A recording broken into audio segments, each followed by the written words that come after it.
How will I hear him? Righty, folks. Well, good morning to you all. I see lots of people are joining us this morning.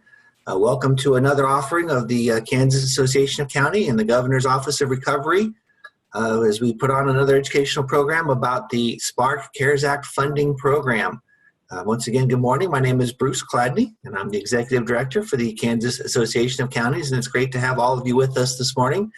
As you all know, we've been doing this for several weeks, having these interactive Zoom conversations with you, trying to answer some of the questions that you have about the CARES Act funding. It looks like a lot of great things are going on. We've been monitoring the listserv that we've got set up for you all to use. Please be aware that it's not being monitored by the CARES Act office per se, so don't use the listserv as a way to get official ruling on any requests for spending. Make sure that you fill out the request orders for funding and then submit those to the CARES Act or the Recovery Office. That way they can make an official determination, and I know a lot of you have received your determinations, and I've been seeing on the listserv that you're sharing those with one another, which is great. And then I also know that Vijay had said that they were going to be posting a lot of that information here in the coming days and weeks as well, so all of you could benefit from it. So please, if you do want to be on the listserv, if you're not currently on the listserv, please don't hesitate to send me an email at my last name, Chladny, CHLADNY, at kansascounties.org, or you can also send it to Jay Hall or Kimberly Qualls in the office, and we'll be sure to make sure that you get added to the listserv. We're approaching at least 75 folks on the listserv right now, so lots of good conversations are going on back and forth. So please be sure to mute your microphones as we were waiting to get started. I heard several back conversations, so please make sure you mute your microphones so that all folks can hear and we don't get disrupted throughout the seminar. So with that, we're going to turn this over to Vijay. I know we've got a couple of guest speakers this morning. So somebody from the Department of Commerce is going to talk about broadband development and investments that we can make. And then I think Vijay is going to also spend some time answering more questions. So with that, Vijay, if you are on the line, let's go ahead and get started. Good morning, Bruce. Good morning, everybody. Bruce, can you hear me? Is the sound okay? We can hear you just fine, and I am getting set up so that you can share your screen, okay? Okay, perfect. Good morning, everybody.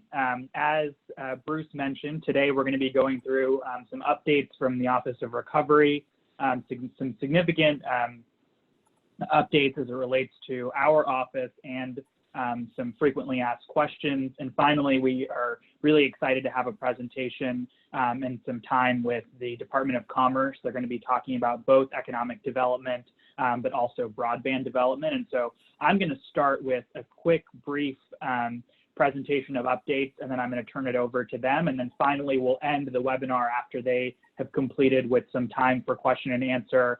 And as always, we have some staff folks that are monitoring the chat. And so please continue to use that as needed.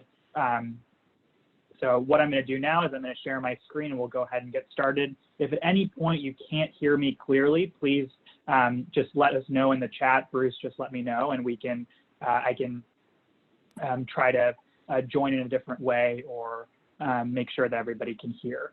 All right. Well, you sound great right now, Vijay. You sound strong and clear. Right. So let's go ahead and get started here. So we'll just do the Recovery Office updates, some additional overview of federal guidance, and finally we'll get into the FAQs after the presentation from the Department of Commerce.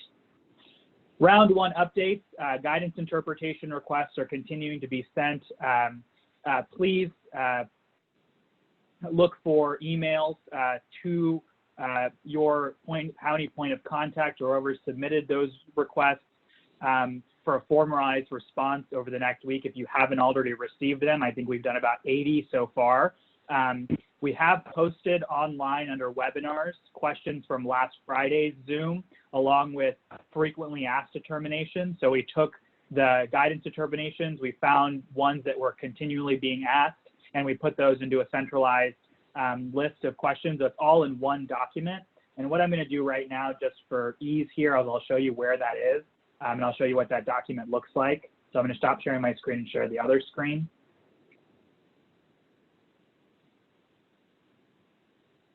So if everybody can see my screen, I have CARES Act funding webinars. You all are very familiar with this page. It's where you find the link to the video for the webinar, but also the presentation.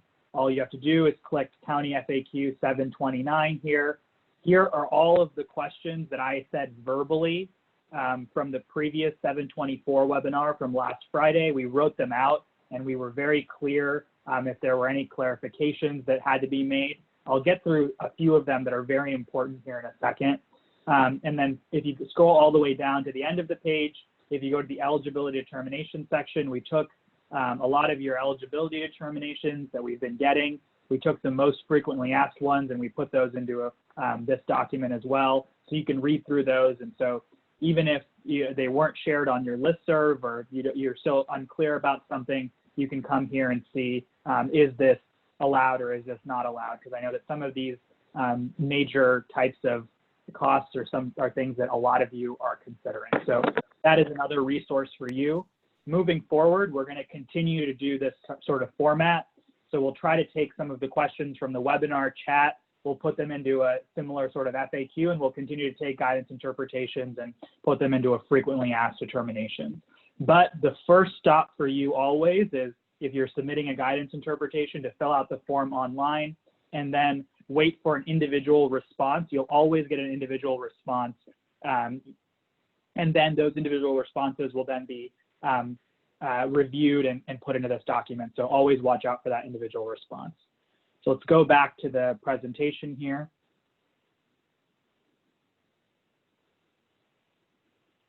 So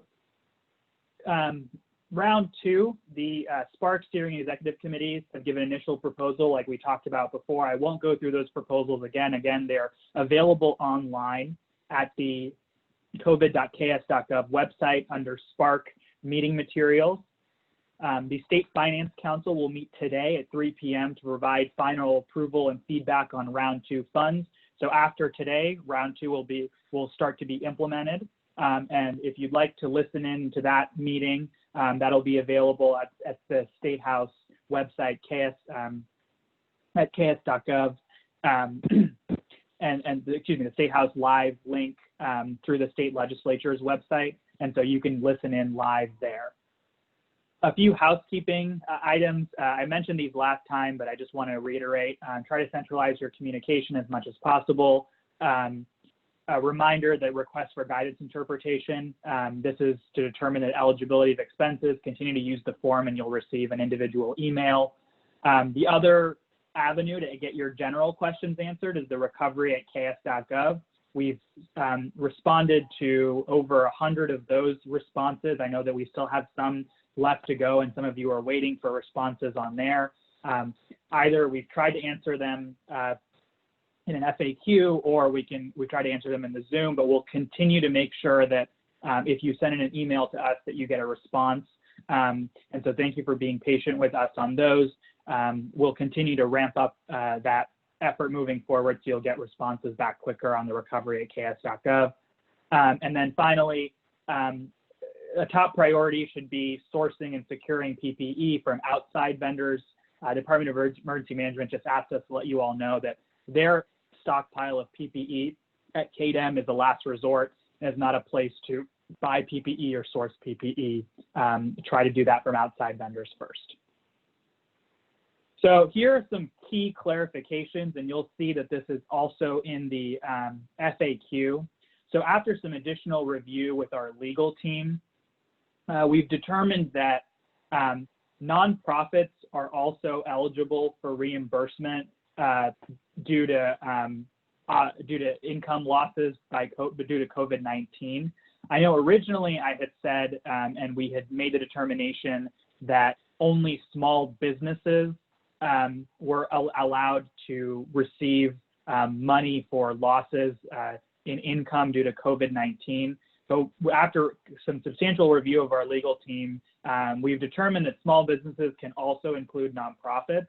The reason that this determination was made is because if you look at the original reading of the CARES Act, it is not very specific as to what private entities can receive money for income losses, it only says that governments can't receive money for income loss. So it only says that governments can't use money for revenue replacement. A lot of other states, including Montana, have interpreted this to say, and interpreted the guidance to say that only small businesses, not nonprofits, can receive income loss payments. But after some review from our legal team, I think we've decided that we are comfortable as a state endorsing that you can, because the federal legislation is not specific and that there is some room for interpretation here, that we can consider nonprofits to be the same thing as a small business in this context. And so you can, as a county government, make the determination that a nonprofit can get reimbursed for business interruption costs. Again, the second thing that I want to clarify is that a small business or a nonprofit in this case can get money for income losses even if they didn't close. I know in previous webinars we've only given the example of required or voluntary closures, but upon specific reading of the guidance, I just want to make clear that they don't have to close in order to receive a grant as long as you can prove that their losses are due to a COVID-19 emergency. So for both small businesses and nonprofits, if you can prove that their losses are due to a COVID-19 emergency, so because of COVID-19, they had a significant loss, you can provide them a grant or a loan to cover those costs. So I know this applies to now art centers and other types of institutions, maybe museums that had significant losses and they could prove that. I mean, I think there was a couple of questions about concert venues or what have you. If the county determines that they can clearly illustrate that it's because of a stay-at-home order, a voluntary closure, or because of the COVID-19 emergency, then you can provide grants or loans to those small businesses. If you have any other questions about that, please let me know. That's in the FAQ now, and it's here, so we wanted to make that clarification. You can submit direct aid plans early, and finally, direct federal guidance can be found on the Department of Treasury website. Again, 2 forms are due on the 15th, county reimbursement reporting form and direct aid form. I won't get into this specifically. It's just a reminder to continue to work on those forms and submit those early if you can. And as we said before, our deadline to get responses back to you is September 15th. Before I move into the federal guidance section, I just wanted to review what round 2 means for counties. So state level investment is intended to supplement your county level investment, not meant to replace it. And so we still encourage you to create business grant programs or provide funds for rent assistance or utility assistance or business and child care support, for example, and continue to provide reimbursements to institutions like to community colleges or schools or what have you. And that the state money is intended to provide additional funds to meet the still remaining demand that exists for all of these institutions and for businesses in your community. So I just wanted to say, continue to invest and move forward to make community level investments that are critical. And the state investments are just meant to supplement and continue to meet the high demand. Federal guidance, again, I won't go through this very specifically because we went through it last time. Again, I want to clarify, if all goods delivered during a covered period don't need to be used as long as some portion is used before 12/30. There's also some additional flexibility for supply chain disruption. So if there is a supply chain disruption, that means your order is delayed until after December 30th. That also is allowable. And again, performance of delivery or delivery of a cost has to occur during the covered period, but there is some flexibility for payment beyond December 30th, and knowing that it may take some time to logistically get all the payment through, and so there is some flexibility for that, but not just for the payment, not for the performance or delivery of a cost. Again, there's been some questions on this, and there's some additional interpretation that we need to do and analysis that we need to do, but the guidance, and I would encourage you to look at the FAQ first, because it lays out specifically what the guidance is on administrative costs from the federal government. So check that first. But again, administrative costs for administrative leave costs of over and above what is already budgeted for that employee due to a stay-at-home order or a COVID-19 case or contact is an allowable expense. Again, check the FAQ that has very specific information. What we'd like to do now is turn it over to the folks at the Department of Commerce for a brief presentation on economic development and broadband. We really want to thank them for their time today. And after that presentation, we'll get into some additional questions and additional FAQ determination clarification. So with that, I'm going to stop sharing my screen and turn it over to the folks at Department of Commerce. Folks at Department of Commerce, if you just want to unmute your line and share if you have a presentation. Yep. Thanks, Vijay. This is Bob North, and appreciate the opportunity to visit with everyone this morning. We've kind of got our presentation broken down into two components. One is going to be Stan Adams is going to talk about connectivity and broadband, and then Trent Armbrust is going to talk about our EcoDevo concepts, mostly revolving around the small business and the things that we hope to accomplish with the funding that's awarded to Commerce. And as indicated, the Finance Council is going to take that up this afternoon. And so we hope for a positive result there, and then we will be ready to deploy those funds in the near future. So Stan, do you want to jump in and talk about some of our ideas for broadband and connectivity? Sure. Thanks, Bob. Can everybody hear me here? Yes. Okay, great.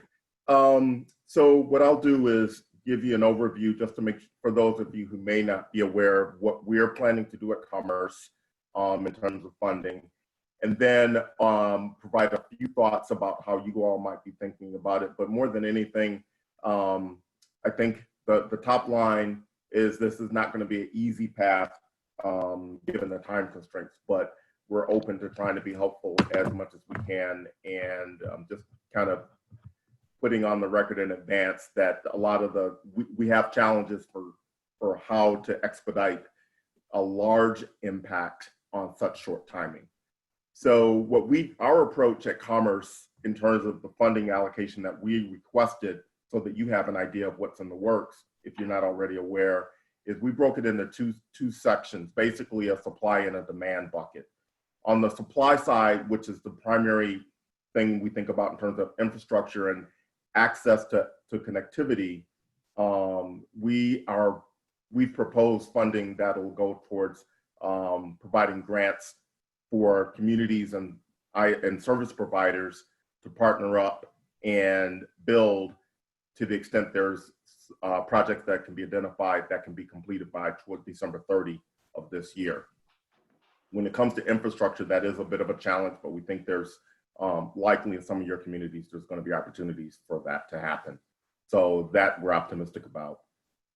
The second bucket that we identified kind of on the demand side, which is always something you all should be thinking about in terms of how to improve your business cases for private sector investment generally, is in terms of how to improve adoption, how to improve people's recognition of the need.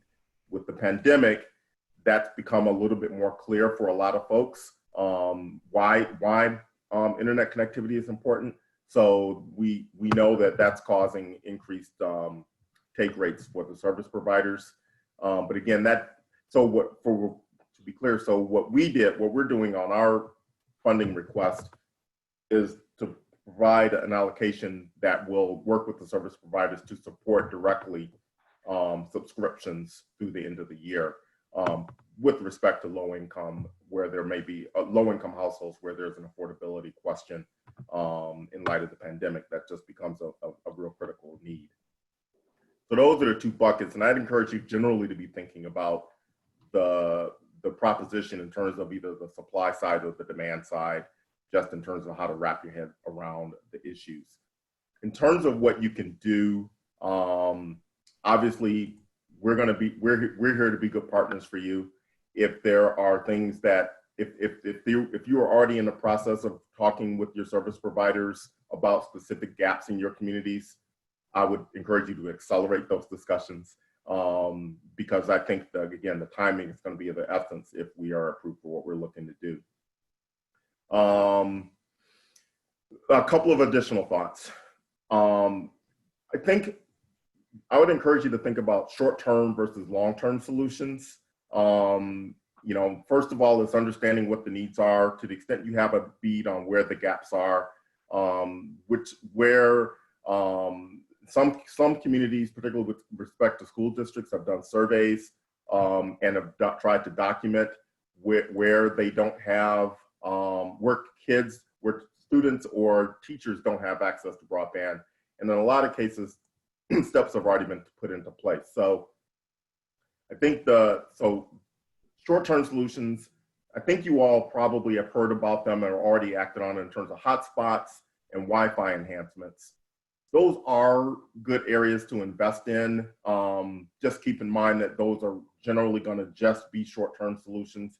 And what we at Commerce try to do is we're looking at how to pivot this CARES Act funding into long-term solutions. So we have an interest in encouraging infrastructure that's going to be scalable, that's going to have duration for the long haul. And frankly, we don't even know how long this pandemic is going to be going. Obviously, you all see the same news I do. So the December 30 timeline is kind of forcing a little bit of a short-term look in terms of broadband connectivity, but we really encourage you to think about the long term. There are some technologies that are going to be well suited for that and the others that are not. And we're happy to work with you to try to sort through some of that to the extent we can. I can't stress enough, when in doubt, first order is to have engagement with your service providers and ask them if there are already things that they are doing or things that they would like to see the community do. Because a lot of times, in fact, most service providers did a pledge where they would provide support in terms of waiving fees and so on. So I just, it's a bit of a mixed bag in terms of what you can do near term. I would just stress that be thinking about scalable infrastructure. Wireless solutions sometimes are a little bit more challenging when it comes to wireless. I also, again, we're certainly a resource for you. If when in doubt, please reach out and ask. One of the things that tends to happen is we'll hear these great solutions. Wireless is the solution for rural communities, is a common thought because it seems like it would make sense. But you've got to get the devil's in the details. So if we can help you with that, we'd be happy to do that. I think I mentioned potential investments for you could be in digital literacy, digital inclusion, to help people become more capable once they have the access. I think that's generally a good spot. And coordinate with your school districts and your healthcare, your community anchor institutions in general. And by the way, don't overlook your public safety angle as well. Think more than that. I'd rather, happy to take questions specific because it's that's a high level thought about it with the necessary caveats that to the extent we're talking about December 30 as a deadline, there's a limit to what you're going to be able to do for long-term impact. But we're happy to be a resource and try to help out where we can. Stanley, I'm going to moderate some of the questions before we move to the next section here, if that's okay. Yes, thanks. Yeah. So first question related to broadband is how do we get the price cap companies to come to the table, for example, AT&T for investments? That's such a great question. Ask them is the first thing. I guess I need to know a little bit more about the practice. If there's a project that you're thinking about that is in need, and you're not meeting success with a given provider, my thought would be we're happy to try to help facilitate discussion. We definitely can do that. And then when in doubt, ask others. And I'm aware there are long-term discussions sometimes that are not fruitful. So we're certainly seeing communities try to a lot of different techniques to encourage providers to step to the table. We're not a regulatory agency, so we're not in a position to make anybody do anything. Probably rightfully so, but I do hear your concern in the question. When considering infrastructure investments, the December 31st timeframe is tight. Is it sufficient to have funds obligated? What about having a signed contract and putting the funds into escrow? That is a good question. It is subject to interpretation. VJ, you might have a better idea about the answer to that. I think we're still trying to look at how we can be as favorable in the interpretations as possible, but I don't have a definitive answer on how flexible that's going to be. For example, one of the things that we have heard from the Treasury Department's guidance stipulated that there was going to be some wiggle room in the circumstance where a provider came back, had a approved project, and then because of supply chain issues, they weren't able to they may not be able to get everything that they need to deploy the project or complete a project by December 30. I think it was 90 days, but some period of time beyond December 30 would be allowed in certain circumstances. It's still a little gray in my mind in terms of, or not clear exactly how that's going to work. But I think there's a lot of interest in trying to figure out ways to mitigate that December 30 deadline, because it is a barrier. And Stafford County, so I think a part of your question is interpretation, like Stanley said, of the guidance. And so we'll look at that with our legal folks and put it in the next round of questions, hopefully by Friday. Stanley, this is a question. If you could just put whoever, I guess the question is twofold from multiple people, is who do we reach out to for support with broadband related investments at the county level from the Department of Commerce, and can we get some contact information? If you want to put, Stanley, if you want to put the best contact information in the chat, that would be helpful, and we can publicize it as well. Got it. That's a good idea.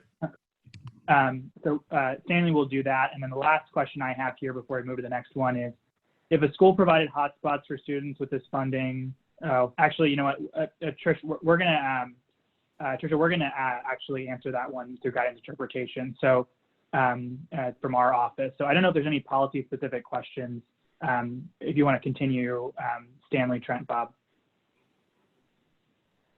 Yeah, I'm just looking at the question here about if a school provided hotspots for students with this funding, would only monthly fees associated with that be covered up to December 30, or can they pay for a year's service in advance of their students with this funding?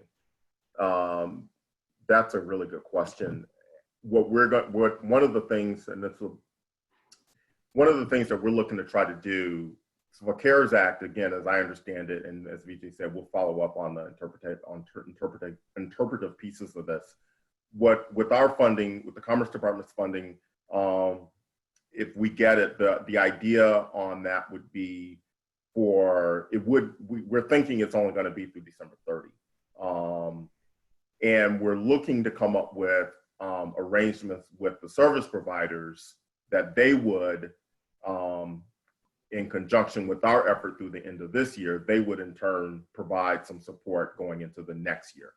That's going to be subject to negotiation and working with our service providers. But I know that a lot of them already are have already done a lot and are working to be good partners with us. So we're going to try to come at that question, at least in part, by working with service providers to see if we can get agreements, kind of a co-sharing the burden, if you will.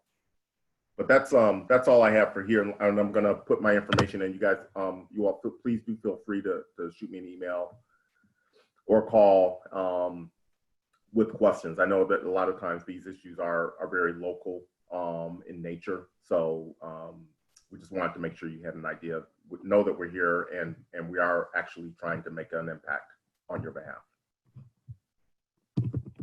Stan, this is Bob North. I've got one more quick question for you to ponder. The kind of connectivity programs that Commerce is looking at, do they have a local match component to those? The plan, the plan, it's been a bit of a point of discussion what the actual percentage would be, but the answer is, we think that the answer is yes. There will be a cost sharing component there. There are some pros and cons, but we think that it'll probably be something in the range of a 50-50 share. Again, typically that's going to be coming from the service provider, is what we would expect. But there are options for the county to invest as well. So again, that's kind of why you want to have those conversations or be actively engaged with your service providers, because they're the ones that are best situated in general to do anything by December 30. So that's definitely one area that you would want to be open to.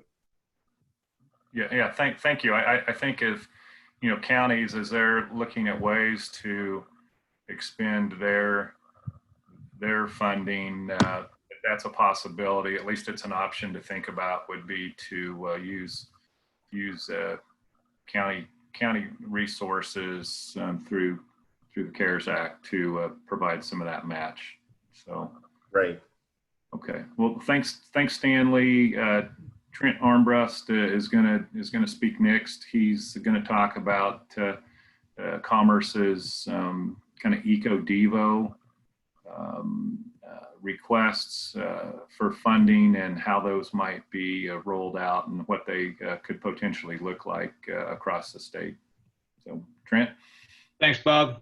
I'm going to share my screen. All right. Everyone see the screen? Yep. All right. So there's a working group and the Spark committee that focused on economic development, and the priorities that they lined out were protecting small businesses and Kansas workforce through financial supports and health investments, grants and programs targeted towards businesses and nonprofits that did not qualify for federal aid, financial or technical support for safety modifications. So, if you have plastic shields up, things like that. Workforce training and education, and then recruiting businesses to Kansas that specialize in public health, healthcare, because we recognize the vulnerability of our supply chain. How this was actionized was it was broken into 3 different buckets. Hold on. There was business retention and expansion, securing local food systems, and workforce support and retraining.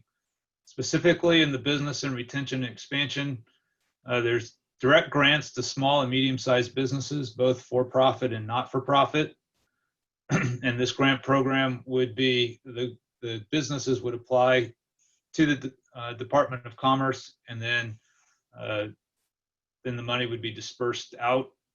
COVID-related product development, so that's into the supply chain of both biological as well as PPE and equipment manufacturing. We also have across the state manufacturers who are willing and able to shift production towards PPE but need assistance, and so we'll have some funds to assist manufacturers with expanding or implementing a new product line. And then also the reshoring of companies that are, again, critical to the supply chain. Securing local food systems. So this is the full supply chain there as well. So you have meat and food processors, the food banks, distributors, and then the retail outlets. So those rural grocery stores and those urban distressed grocery stores specifically. And then we get in the workforce support and training. These will be administered on a statewide basis. So we're looking at a training program that would help individuals that have been furloughed or laid off go into high demand fields such as IT and cybersecurity. And then also we have some capacity improvements to help support automation and advanced manufacturing.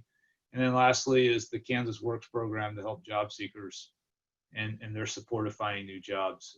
One of the the facts and workforce, we're seeing numbers as high as 40%, but 20% is commonly cited that 20% of those who are unemployed will not have the same job they left to go back to. And therefore, we recognize the incredible need to retrain our workforce. Going forward, as mentioned, we always keep in mind, and Commerce is not an interpretation agency, so we don't interpret the guidance. And Vijay has commented on several of these already. But again, we keep in mind that everything needs to be related to the public health emergency. We also recognize that, as Vijay said earlier too, the county needs to continue to develop their own plans. Our state programs will not touch every business or need in your county. And we also recognize that each of your counties have been uniquely impacted. In areas that we see as critical that really should be considered are, how are we helping, again, train that workforce, retrain our existing workforce, recognizing that the job skills are quickly changing, those investments in technology that allow our businesses to prosper, especially when you consider the shift to online, both local retail as well as our traded sector businesses, those investments in health and safety to ensure that it's a safe place to work, but also that your customers are comfortable. And then where are those critical services in your county, those food systems, the healthcare, connectivity, et cetera. So I just want to be really brief and outline where our request is. And again, we remind everyone that's pending the State Finance Council approval, hopefully today. So with that, I'll stop and answer questions. Trent, a couple of questions. First is, can you give some insight into how the thinking around maybe how the state program would be distributed? I think there's some questions around, is it going to be first come, first served? Is it going to be scoring criteria? And do the counties have to apply for the funding for the businesses in their county, or do they have to, do the businesses apply directly? Can you give some idea on what the state is thinking, or if the discussions have happened? So the Department of Commerce is going to create a web portal in which businesses will apply directly for the small business grants. Right now, again, pending guidance from additional guidance from the Spark as well as the State Finance Council, it is looking like it will be a first come, first serve basis on the small business grants. So the county would not apply on behalf of their businesses. It would be direct business applications. The next question, thank you. The next question is, can you give some insight maybe into how counties can develop their own business-related programs? I think there's some specific questions around like income limits, or how to deal with money that's already come into a business from the federal PPP program, or maybe who they can contact to get some maybe technical support to how they build their small business program. We live with the same guidance that the counties do. So as far as the Treasury guidance, some of the program parameters that have been discussed in a variety of platforms has been looking at those businesses that haven't received other funds, or are there thresholds for, like, if you've received $10,000 of assistance, you're still eligible. So I'm not sure I'm answering the question totally here, but really looking at the way businesses have been impacted related to the public health emergency. But again, each county and each business has been impacted differently, and that's why this has been extremely difficult. So I'm not sure I answered that question, so you may want to restate it. No, I think that helps. I think they're just trying to get an idea of how to structure these programs. But if you have some contact information, we can even work with you after and maybe put together a sample program, one pager or something like that. But if you want to put in the contact information for your team, that might be helpful to answer some specific questions around how to structure these programs. Okay. I will do that. Let's see here. I don't know if I'm missing any other questions related to this. So Bob, I'll turn it back over to you. Okay, yep, thank you, and thanks Stanley and Trent. That's basically what Commerce wanted to cover this morning. I think if there are questions, if you've got any more time, we can take a run at those now, or I think both Stanley and Trent have provided their contact information, and you know, everybody has to keep in mind, please, that these are kind of concepts at this point. We don't know if the Finance Council is going to, you know, modify or provide different guidance. There's just a lot that's still to be determined in receiving this funding, and then as we push it out. But you know, we want to be accessible to counties and businesses and answer questions, and you know, we're very happy to do that as the information becomes available. You know, time frame wise, I think Trent possibly mentioned this, but if we get approved this afternoon, then we hope to be live in the next 15 days or so. The last question, Bob, is before I let you go here, is as first come, first serve, will Department of Commerce be sharing who has been funded and not funded? Maybe you can give some insight legally into what is usually done for these types of programs in terms of sharing participants.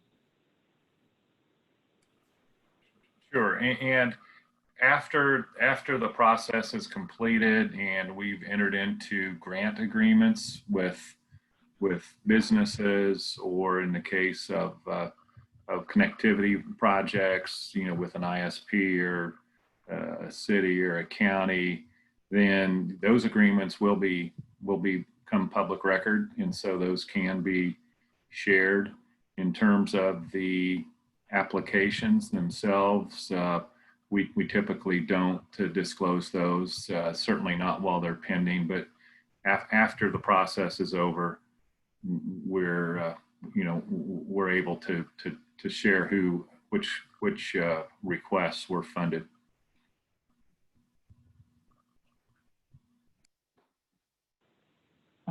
Perfect.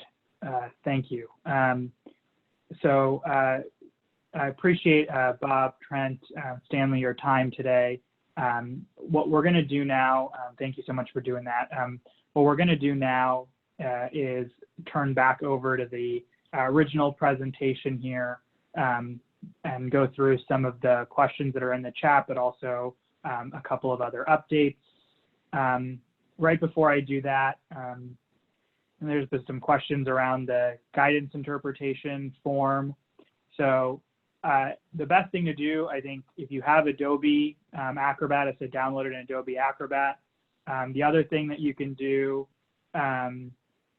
is once you fill it out, and if you're on Chrome or another browser, you can hit print and print it and save it as a PDF, and that will save all of the text that's in there. And so you don't have to worry about not having the form filled out. So that's another thing that you can definitely do. In terms of the text of CRF guidance, I know we've gotten some questions around this. Please fill this out to the best of your ability for what specific piece of guidance refers to the request that you're making. And so if there's any applicable guidance that you think, hey, does this include this certain type of expense, that's the thing that we want you to put in here. I know there's been some questions around, but that's what I'm trying to ask for. But here it's take the specific guidance that you're requiring an interpretation of for a specific expense or something like that, and put that in here. If there's really no text of the CRF guidance that's applicable there, that's okay, but really try to find the piece of guidance that applies the best to what you're asking for an eligibility determination for. So next, let's go through and finish up the presentation here, and then we'll answer some of the questions here in the chat. Hopefully everybody can see my screen. Okay, so I won't go through this again, but as you know, the planned independent expenditures, program tabs, and transfer tabs are in your direct aid plan to go through and make sure you're filling out that budget narrative section as well. A few selected FAQs. Private schools should submit requests directly to the county. Does a business have to be voluntarily closed or either voluntarily or as a result of a stay-at-home order or receive money? No. You can give them money for through a business grant program, for example, as long as you can illustrate that their income losses or other expenses are due to the COVID-19 public health emergency. That's the only qualification there. The example that's given in the guidance is voluntary or due to a required closure, but that doesn't have to be what is the only eligibility criteria. That is a county level decision. Will nursing homes apply for the bed money, or is it direct transfer? They don't need to apply for the money that's in round 2 as a direct transfer from KDADs.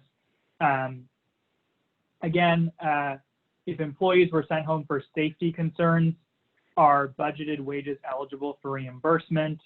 The statute requires that payments can only be used to cover costs that were not accounted for in the budget. According to federal guidelines, a cost meets its requirement if it's a cost that cannot lawfully be funded using a line item allotment or allocation, or if it's substantially different from any expected use of funds. If the cost of that employee was allocated is allocated to administrative leave greater than the extent that was expected, that may be covered. So we have to follow the guidance pretty specifically here. So if it meets those criteria, that is, the county can interpret it, the county can say then that is an allowable expense. And so I would implore you guys to read that criteria and see if you can see if that specific expense for this and other types of administrative leave expenses meets that criteria.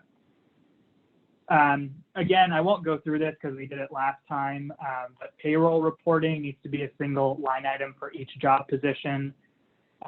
If a single employee's entire salary is eligible for reimbursement, even if they were paid bi-weekly, that one employee salary may be reported as one line item. You don't need to break that apart by pay period. And again, EIN is highly recommended but not required. Next steps here, we're going to continue to email your guidance interpretation determinations, continue to streamline your questions. And again, the next webinar is July 31st. So some of these questions that are in the chat here are pretty specific to some guidance interpretation. And so even if I don't answer those today specifically, there's still the guidance interpretation process, but also we have Friday's webinar where we have a little bit of extra time to gather some answers. So what I'm going to do now is stop sharing my screen and we'll go through the chat a little bit and see if I can answer questions. So I'll start again with the clarification that I made in the beginning. So originally we said that that small businesses were the only type of entity that was eligible for a grant or a loan to cover income losses due to COVID-19, but we've expanded that guidance and we've interpreted at the state level to say now that nonprofits are also included as a type of small business. And so you can provide a nonprofit money to cover revenue losses as long as you can prove that that money, that revenue loss was due to COVID-19. You can prove that in multiple ways. One, you can illustrate that that was because of a stay-at-home order or voluntary closure, or the business can prove that because of COVID-19, they had a significant impact on their revenue through another way, and then they can prove that to you, and it's a county level determination if that is an eligible reason to give them a grant. You can provide them a loan as well. We're not being prescriptive on whether it's a grant or a loan. We are encouraging counties to use grants instead of loans because it's going to be difficult for businesses and nonprofits to pay that money back. But also, if you do a loan program, it's really not going to be possible to do some sort of revolving loan program within the time limits that we currently have. And so it's easier and cleaner and more efficient to do it via a grant program, but that is up to the county on how that is done. And so the clarification I made in the beginning applies to revenue losses. You can still provide any entity money directly for public health expenses, regardless of what entity it is, directly for public health expenses like PPE, cleaning supplies. So that includes private schools, churches, what have you. They can still get money. Everyone can still get money for PPE, cleaning supplies, social distancing, infrastructure improvements, anything like that. And so continue to ensure that both in your reimbursements, but also in your direct aid plan, that whoever you want to get money for public health improvements is getting those sorts of funds. How will round 2 funds be made available to businesses? As Trent mentioned, that'll be through a centralized portal through the Department of Commerce. How will phase 2 funding be distributed?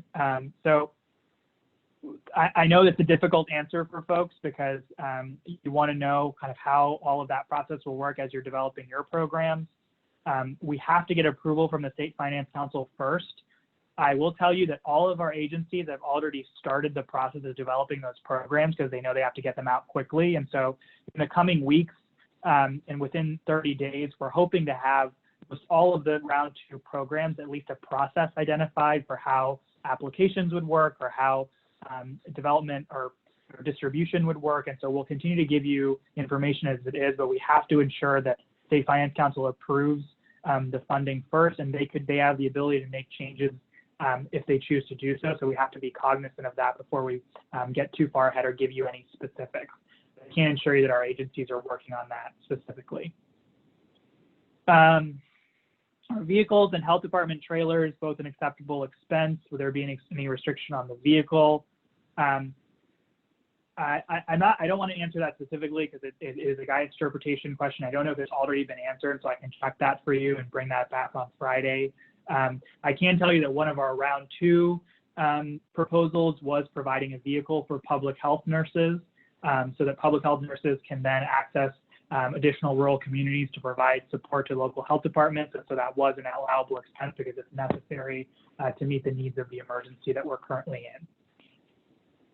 I think there's a question about a new ambulance. I know that has been a guidance interpretation issue, and so I'll definitely check on that as well.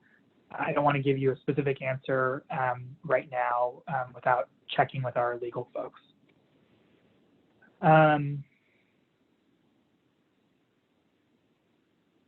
The issues with the fillable form, I went through that earlier. I think there's a question about maybe doing office hours of some kind for questions. I think as we get closer to the deadline, we'll work with KAC staff to maybe have some time where we can just go through the chat, or we can have our legal team or other folks from our office there to point you to specific FAQs or determinations that they've done, something that's more of a live interactive format for the entire time, so you have more time to answer questions. But we'll definitely take that into account and develop something that'll be a little bit more targeted towards your questions as you finalize your direct aid plans. And Friday's webinar will be almost entirely focused on updates and questions. So we'll try to get you some more specific answers then as well. Guidance interpretation requests are being done from the date that they were received. And so if you've just submitted it within the last week, there's a high chance you haven't received your interpretation request yet. Again, those are going out in batches of 15 to 20 every day. And so we're getting those done as quickly as possible. I know that it's a difficult process as you guys are developing your direct aid plans, but it takes our legal folks a while to put those together and have a thorough legal opinion. Again, those are done to protect you all in the instance of an audit, so that if there is something that the federal government says, hey, actually an ineligible expense, even that it was eligible, that we're protecting the counties because we can say the state made a determination that that is an eligible expense. So again, that is to protect you all, and I know it's taking some time, but we're ramping it up quite a bit here.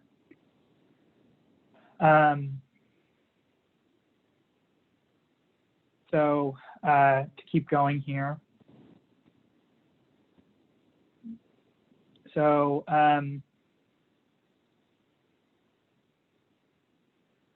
as we move forward here, and I know Bob's answering some questions in the chat, we'll provide you more information. There's a question about a project involving purchase of school supplies being an eligible project for the county.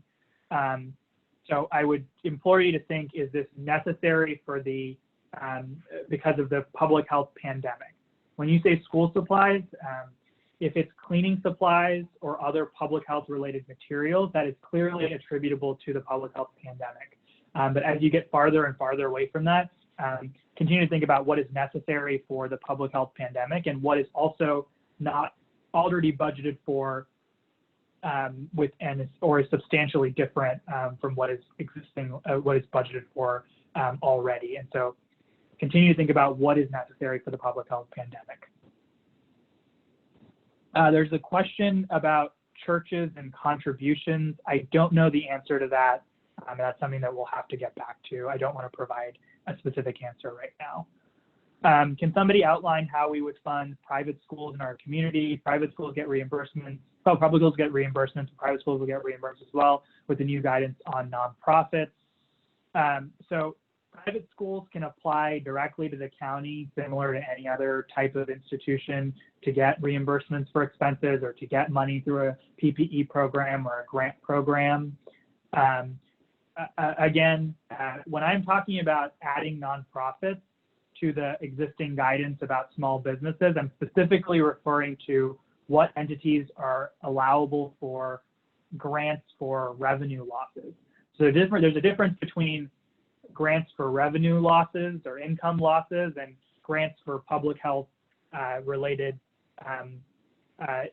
grants for, or funds for public health related expenses like businesses like cleaning supplies or PPE or things like that. Everybody is eligible for funds for PPE or other public health related supplies or reimbursements. When you talk about income loss, providing money to cover income that you've lost due to the COVID-19 pandemic, the state is now saying, I know you were already going to provide that to small businesses, include nonprofits in that equation. So that's the clarity on that. Private schools should continue to work with counties to get funds for reimbursements as well, as needed for their public health expenses or what have you, or so on. I know some counties are treating private schools like in the same process as they treat a business. So businesses can apply to receive public health grants or something like that, and they're including private schools in that process. I don't see any other specific questions in the chat. The couple of things that are still on my radar to provide you all, just so you know, are one, some additional clarification on duplication. And I think as we develop some more specifics with our state agencies on how they're doing their programs, we'll try to develop some guidance for you all to ensure that there's a prevention of duplication in terms of county programs versus state programs. And the second thing is, from today's webinar, is to try to give you all some additional technical advice working with our Department of Commerce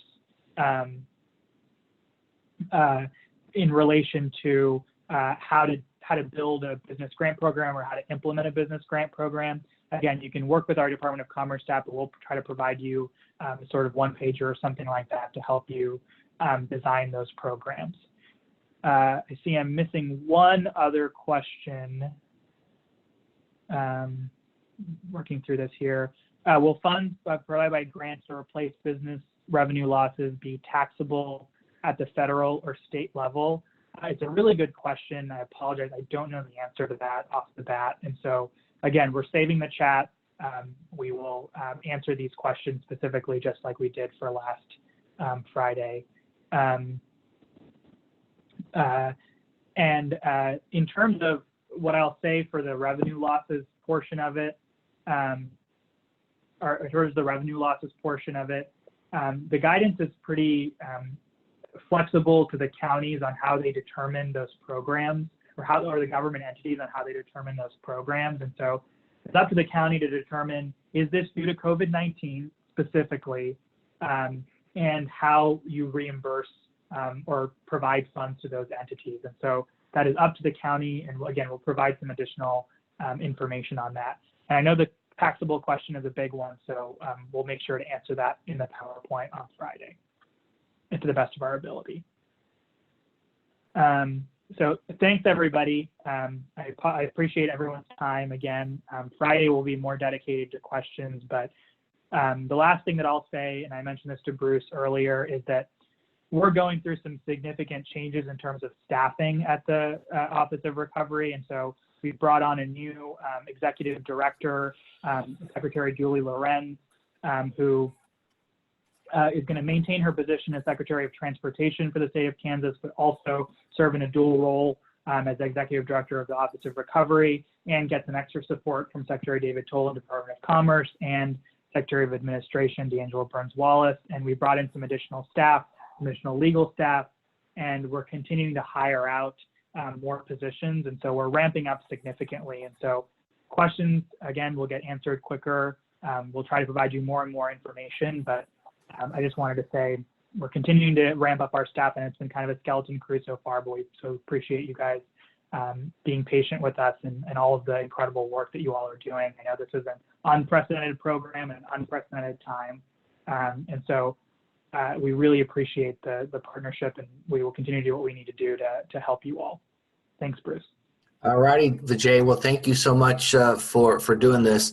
I know we've been working on this project, this initiative, for about 7-8 weeks or so. I was looking back at my calendar, and it's just amazed at how far we have all come collectively as a group. And I know, Vijay, you've been very appreciative of the staff and all the county folks out there that have been working and being patient with you. And we cannot thank you and the rest of the staff there at the Recovery Office enough for what you all have been doing. It's amazing how responsive you have been. I know it's been a little bit slow getting things out from time to time, but at the same time, you are working to meet every need that we come up with, and I'm just amazed at where we have come collectively as a group. So it says a lot about Kansas and who we are, and the passion that we have for the citizens that we serve out there across the state. So with that, don't forget, we do have the listserv. I've got a couple of new requests to join the listserv as a result of today. Please send me your name and email and county that you live and work in, and we will get you added to the listserv. That way you can continue to have these conversations with your peers around the state. Don't forget, we've already sent the email reminder out, but we do have another one of these, and Vijay referenced it on Friday, so we will be getting together on Friday. This will be recorded and posted as all the other videos have been, so don't be afraid to go back and watch it or share it with somebody that you think they need to know. And once again, that is huge information that we see about the loss of revenue for nonprofits and other organizations like that. That's fantastic that we can start working forward to build a plan to include those folks. So with that, folks, that is the end of today. So thank you again for joining us, and we will hopefully see all of you and more on Friday. So take care and have a great rest of the week, everybody. Bye-bye.